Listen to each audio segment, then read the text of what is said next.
भाषा भाषा it's a medium to communicate.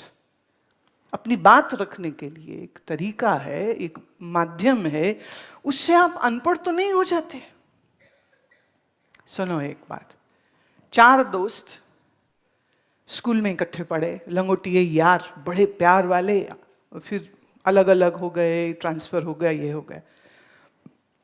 फिर फेसबुक में एक दूसरे को देखा, तय किया लेट्स हैव अ रीयूनियन, सारे मिले। तो सुरेश से पूछा, सुरेश तू क्या करता है? कहा मैंने एमबीए कर ली, मैं तो जॉब कर रहा हूं एक मल्टीनेशनल कंपनी में। Very good. मोहित तुम? मोहित कहता मैंने तो बीटेक करी। Very good. तीसरे को पूछा तुम क्या कर रहे हो? वो कहता मैंने तो मास्टर्स किए हैं अकाउंट्स में और एक बहुत बड़ी कंपनी में मैं वहां पे जॉब कर रहा हूं। चौथा बैठा था जिग्नेश।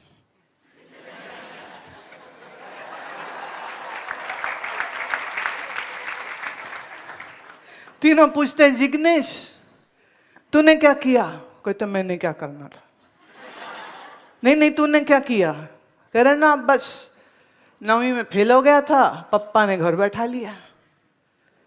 हैं तो सब बोले देखो हम क्या पढ़ाइयाँ कर गए और ये देखो 9वीं फेल होके घर में बैठा है। पर फिर तू करता क्या है? कहते तो कुछ नहीं, मेरी एक इंडस्ट्री है, उस इंडस्ट्री में एक बीटेक वाला मेरा जूनियर काम करता है, एक एमबीए वाला है वो एडमिनिस्ट्रेशन देखता है,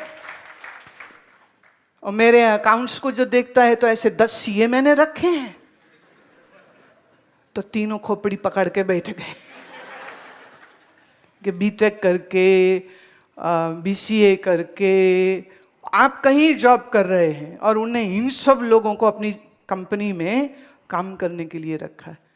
सो आपको बिजनेस सेंस एमबीए करने से नहीं आती है, बिजनेस करने की एक्यूमेन होता है, right? If you have that acumen to do a business, you will be a very successful business. If you don't know how to do, and I tell you this is again another real story, and that is जो बंदा IIM से MBA किए और उनकी passing out से एक दिन पहले उनके प्रोफेसर ने सबको बुलाया और सब स्टूडेंट्स को कहा कि देखो आपने बड़े अच्छे नंबर ले लिए and everything is good and tomorrow your graduation ceremony is going to happen. But just one parting advice which I wish to give to all of you. सब बोले जी सर कहिए। कह रहे जो कुछ तुमने अभी ये 3 साल में यहाँ पढ़ा ना सब भूल जाना, बाहर की दुनिया कुछ और ही है। तो बोले 3 साल क्या हमने वेस्ट किए? बोले नहीं वेस्ट नहीं किए, थ्योरी अच्छी हो गई आपकी, सर्टिफिकेट मिल गया, right? It's a good certificate. Now you have got a job also, but know it, the real world is very different. तो इंटेलेक्ट, अच्छी बुद्धि, अच्छी अकल, अच्छी समझ, ये ज्यादा आवश्यक होती है। तो हमारा ज्ञान सही होना चाहिए, हमारी बुद्धि सही होनी चाहिए, और हमारा मन जरा जरा सी बात पे हाय ना करता फिरे, हाय ना करता फिरे। वो अंग्रेजी में ग्रीटिंग वाला हाय करो चलेगा, हाय fine, but don't do hi, don't do that. थोड़ी अपनी आदतों को सुधारो, थोड़ा अपनी आदतों को सुधारो।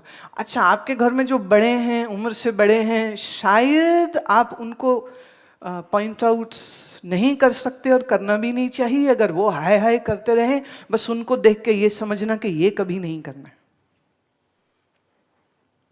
Never ever do this. Don't pinpoint them. वो बेचारे अपनी आदतों से मजबूर हैं। आप एक अच्छी आदत डालिए, आप एक अच्छी सोच लेकर के आइए। तो जब हमारी अकल अच्छी होती है तो हमारी दुनिया बहुत अच्छी हो जाती है।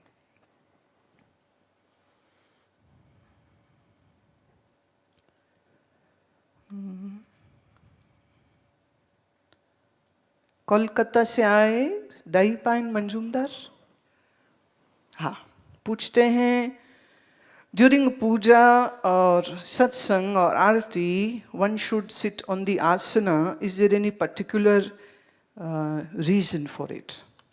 Actually, when this was advised that one should sit on the asana for the puja or the satsang or when you are sitting for your job, the reason is that when you do it correctly and nicely and properly, then there is a lot of bioelectric force which gets developed in your body, which is very good, which is very, very good.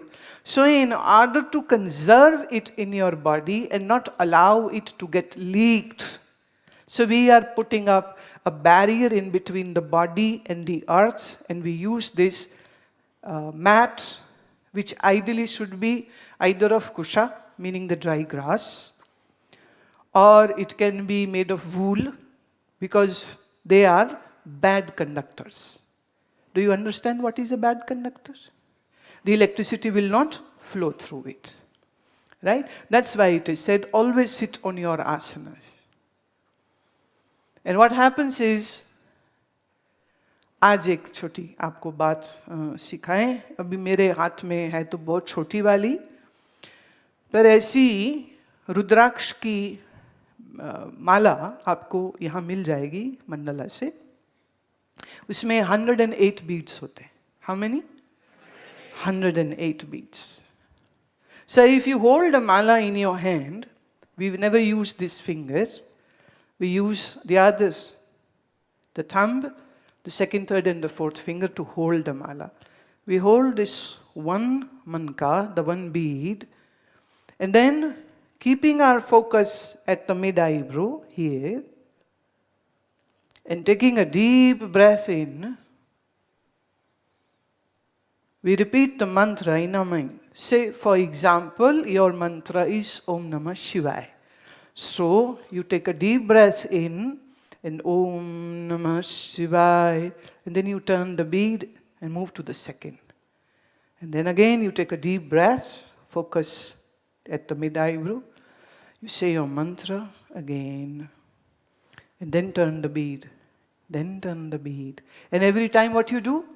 Take a deep breath, focus is at mid-eyebrow, and you do your mantra. Now, if you keep on doing this, you can begin from one mala, and if you have time, then move to 5. Then if you have time, then move to 11 mala. And you keep on doing it every day. What will happen is, when you do the mala in consistency, with very awakenedness, with very deep attention, then your body will begin to emit a very strong energy. This energy is very healing. And this energy is that which will make your brain luminous. एकदम दिमाग रोशन हो जाता है. हमारे यहाँ विद्यार्थियों को, students को गायत्री मंत्र से शुरू कराया जाता था. I hope you all know the Gayatri mantra, right? Om Bhur Bhuva Swaha. Bhu माने पृथ्वी, भुवा आकाश, स्वह स्वर्ग को कहते.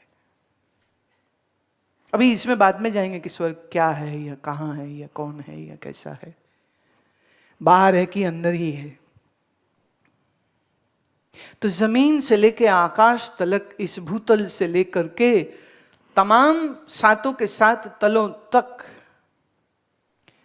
परमात्मा तुम सब जगह हो, और हम आपकी पूजा करते हैं. क्यों?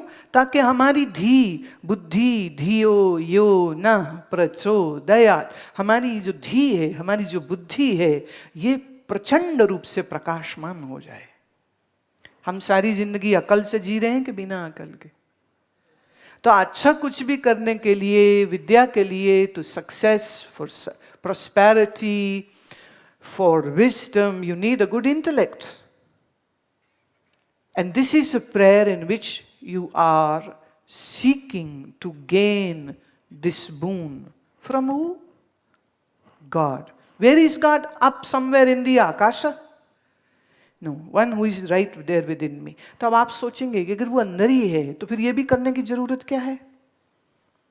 भगवान ऐसे ही बुद्धि दे दे सबको, फिर हम ये भी क्यों करें? तो वो इसलिए जब सर्दी में बहुत तकलीफ हो रही हो और बड़ी ठंड लग रही हो तो लोग ऐसे हाथ रगड़ते हैं, राइट? और जब जोर से हाथ रगड़ो तो क्यों? फ्रिक्शन, फ्रिक्शन से पैदा हुई एनर्जी, एनर्जी कौन सी आई? हीट वाली। ऐसे ही जब आप मंत्र करते हैं मन में, you are creating a friction which will generate heat, heat of your energies which will begin to rise. Got it? ये तो फिजिक्स का लॉ है या नहीं? Any friction will create. Now energy can be hot or cold or it can be a very moving one. यहाँ मेरे पास एक ने सवाल भेजा कि जब मैं नाड़ी शोधन कर रही थी, आनंद रूपा का सवाल है, yesterday during नाड़ी शोधन I had some jerkings. Please tell me the reason of these jerkings.